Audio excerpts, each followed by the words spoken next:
Pilihan yang terbaik adalah merelakan. Tamara menyempatkan diri untuk ke spa pulang kerja hari ini, untuk sekedar pijat seluruh badan mengusir segala lelahnya. Lalu ia langsung pulang menuju kosnya, tak sabar untuk beristirahat malam ini. Lagi-lagi untuk kesekian kali, ia melihat sosok yang terduduk di kursi belakang mobilnya. Seorang lelaki muda yang sangat kurus, kulitnya putih, namun sekaligus juga terlihat sangat pucat. Sepertinya ia sakit. Tamara menatapnya dari kaca spion tengahnya. "Kamu siapa?" tanya Tamara pada sosok itu. "Tomo," jawab sosok itu lirih. "Sudah lama berada di sini?" tanya Tamara yang disambut dengan gelengan kepala Tomo. "Oh, hanya lewat," pikir Tamara. "Kamu gak merasa aneh kenapa saya bisa lihat kamu?" tanya Tamara karena heran dengan sosok ini yang hanya diam. Biasanya sosok lain sudah menanyakan hal itu. Tomo menatapnya lewat kaca spion tengah itu, tapi ia tetap diam. Sebenarnya Tamara ingin menanyakan sebab kematian Tomo, namun ia bingung bahasa bagaimana yang kira-kira akan dimengertinya dan tidak membuatnya tersinggung. "Jangan pernah mencoba drugs," ucap Tomo lirih, namun cukup membuat Tamara terkejut karena kini rasanya ia sudah mengetahui sebab kematian Tomo. Tamara ingin bertanya banyak, namun ada rasa enggan untuk berkomunikasi lebih dengan sosok Tomo ini, karena ia cukup tampan sekaligus menyeramkan. Wajahnya begitu dingin. Seperti masa hidupnya, ia adalah orang yang sombong. "Kenapa kamu menggunakannya?" tanya Tamara akhirnya karena Tomo tidak berbicara lagi. "Aku hanya ingin sakit, lalu orang tuaku memperdulikanku. Tapi aku malah kebablasan," ucap sosok Tomo itu lagi. Akhirnya Tamara berbalik menghadap Tomo di belakangnya. "Boleh kupegang tanganmu? Mungkin aku bisa membantumu?" tanya Tamara. "Aku sudah tidak bisa dibantu. Orang tuaku tetap tidak peduli. Bahkan ketika aku mati, tidak ada tangis untukku," ucap Tomo. Matanya kini menatap nanar pada Tamara. Sepertinya ia sebenarnya ingin menangis, namun terlalu sombong untuk menunjukkannya. "Ceritakan padaku, Tomo," ucap Tamara yakin. Akhirnya Tomo mengulurkan tangannya pada Tamara. Tamara menggenggamnya, dan Tomo seperti paham. Ia menarik nafas lega saat tangannya berada dalam genggaman tangan Tamara. Ia merelakan pikirannya dilihat oleh Tamara. Tamara mendapatkan potongan ingatan. Ia melihat orang tua Tomo yang tak kalah rupawannya dengan anak mereka. Keduanya tampan dan cantik. Dari apa yang mereka kenakan, terlihat jelas bahwa mereka adalah orang yang sangat berkecukupan. Ia merasa ada di ingatan Tomo kecil, di mana orang tuanya jarang ada di rumah. Tomo selalu hanya ditemani asisten rumah tangga yang bahkan membantunya mengerjakan pekerjaan rumahnya yang ia dapat dari sekolah. Ia sekolah diantar dan dijemput oleh supir. Kemudian siang hari saat sampai rumah, waktunya ia habiskan bersama asisten rumah tangga orang tuanya. Lalu ia pergi les di sore hari dan malam harinya belajar dengan asisten rumah tangga lagi. Tamara melihat dalam ingatan Tomo bahwa Tomo adalah anak yang pintar. Pada awalnya ia berusaha keras dalam berprestasi di sekolahnya, baik dalam pelajaran utamanya juga dalam berbagai kegiatan olahraga, juga ekstrakurikuler. Ia selalu mencetak prestasi tapi tidak dihiraukan orang tuanya. Seperti yang diutamakan oleh orang tuanya hanyalah kecukupan materi. Mereka pikir itu bisa membuat anak mereka bahagia dan merasa dicintai, yang nyatanya tidak. Mulai saat Tomo duduk di bangku SMA, ia mulai kenakalannya. Ia sering berkelahi di sekolah karena dibully oleh teman-temannya. Ia dituduh gay karena selalu menyendiri. Akhirnya untuk menepis bulian teman-temannya itu, ia mulai berpacaran dengan berganti-ganti gadis.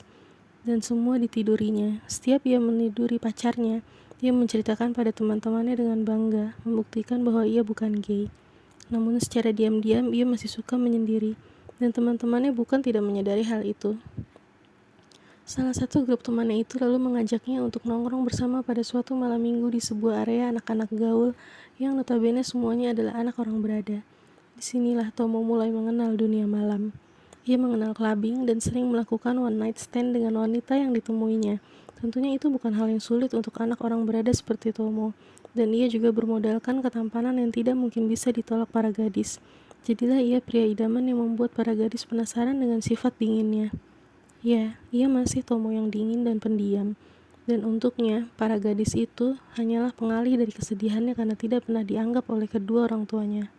Dan di tempat nongkrong yang hampir setiap malam ia berada di sana, ia berkenalan dengan seorang laki-laki yang berusia beberapa tahun di atasnya, dan dikenalkanlah ia pada barang haram bernama syabu ini. Tomo berpikir jika suatu hari ia jatuh sakit misalnya, mungkin orang tuanya akan khawatir. Maka ia memutuskan untuk mencoba barang itu.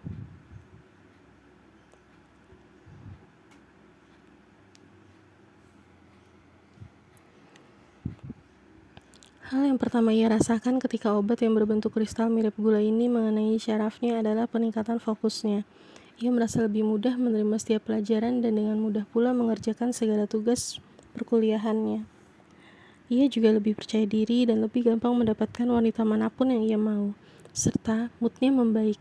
Ia tidak terlalu pendiam lagi. Ia bisa tertawa bersama teman-temannya dalam segala kondisi yang sedang dihadapinya. Ya, setelah sekian lama ia bisa tertawa lagi. Dan akhirnya ia mencandu pada barang haram ini. Padahal segala kenikmatan yang sedang ia rasakan adalah semu adanya. Namun ia cukup senang dengan apa yang dirasakan saat itu. Segala cara untuk mengkonsumsinya sudah ia coba. Dari mengkonsumsinya lewat mulut, menghirupnya, menghisapnya dalam bentuk rokok, hingga dilarutkan kemudian disuntikannya pada tubuhnya. Penglihatan Tamara beralih dengan keadaan Tomo yang semakin kurus dan lemah.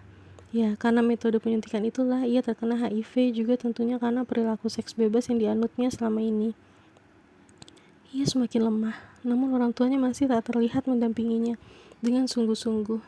Ia sempat dirawat di rumah sakit, kemudian dirawat di rumah, karena orang tuanya yang merupakan pengusaha sukses tidak mau keadaan anaknya menjadi konsumsi publik, apalagi rekan bisnisnya.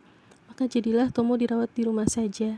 Ya, walaupun dengan fasilitas lengkap, juga seorang perawat yang dipekerjakan orang tuanya khusus untuknya, namun tetap saja Tomo tidak bahagia.